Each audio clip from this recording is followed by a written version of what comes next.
Assalamualaikum kawan-kawan. Pada video kali ini kita akan membahas mengenai komunikasi bisnis vertikal, horizontal, dan diagonal.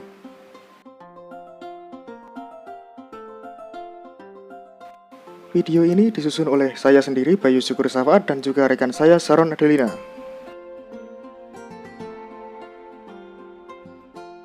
Untuk yang pertama, kita akan membahas mengenai komunikasi vertikal.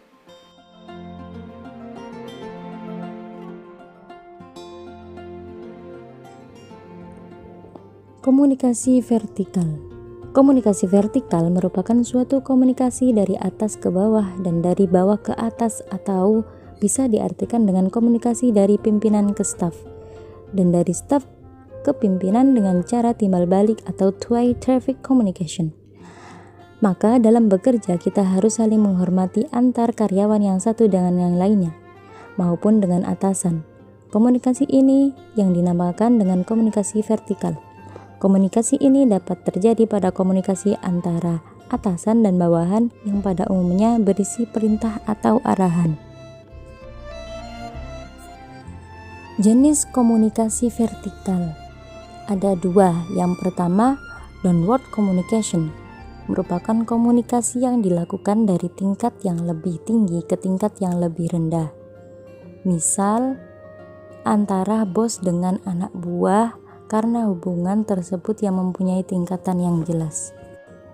Jenis yang kedua adalah upward communication, merupakan komunikasi yang dilakukan oleh orang yang mempunyai tingkatan yang lebih rendah kepada yang lebih tinggi.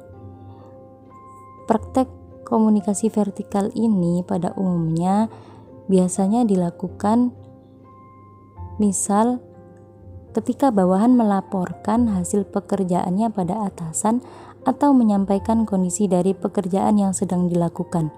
Contoh lain komunikasi vertikal jenis upward ini bisa dilakukan oleh murid atau mahasiswa kepada guru atau dosennya, seperti pada saat menanyakan pelajaran yang belum dimengerti atau meminta ujian yang menyusul.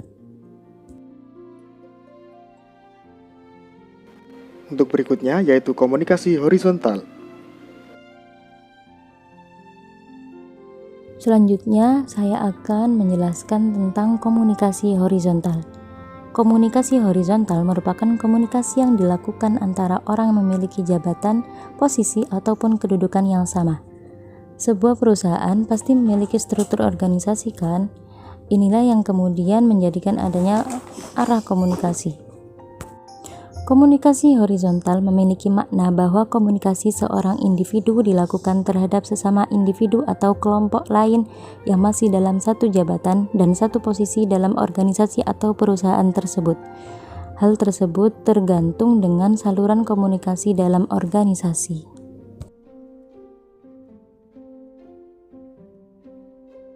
Berikut adalah beberapa contoh komunikasi horizontal. Yang pertama yaitu komunikasi sesama supervisor.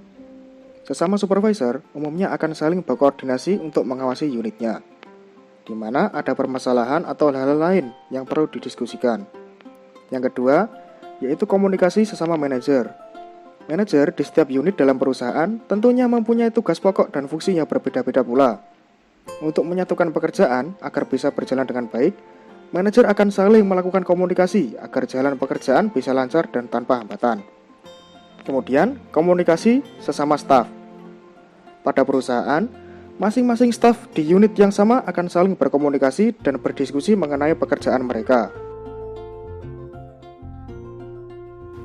Untuk berikutnya yaitu komunikasi diagonal. Komunikasi diagonal merupakan suatu proses komunikasi yang terjadi antara individu yang berbeda tingkatan, jabatan, dan kedudukan dalam suatu organisasi. Bersesuaian dengan namanya, komunikasi diagonal ini berlangsung secara menyilang, tidak terstruktur ke atas ataupun ke bawah, seperti arah komunikasi organisasi kebanyakan. Berikut adalah kriteria komunikasi diagonal. Yang pertama yaitu, komunikasi ini berlangsung secara menyilang dengan menghubungkan bagian-bagian penting dalam sebuah organisasi. Yang kedua, terjadi pada bagian organisasi yang memiliki kewajiban, tugas, serta kepentingan yang berbeda pula. Yang ketiga, hanya bisa berjalan dalam organisasi besar dan cenderung lebih kompleks serta struktur keanggotaan yang sangat luas. Yang keempat, salah satu arah komunikasi yang memotong secara menyilang rantai perintah dan prosedur yang ada dalam suatu organisasi tersebut. Berikut adalah beberapa tujuan dari komunikasi diagonal. Yang pertama, yaitu memperkokoh keterbukaan informasi. Penerapan komunikasi diagonal dapat meningkatkan struktur keahlian serta mengurangi struktur kewenangan yang kaku. Yang kedua, memperlancar pelaksanaan koordinasi antar departemen. Arus komunikasi diagonal bisa memperkuat budaya kerjasama antar departemen serta menekan persaingan internal. Yang ketiga, meningkatkan efisiensi.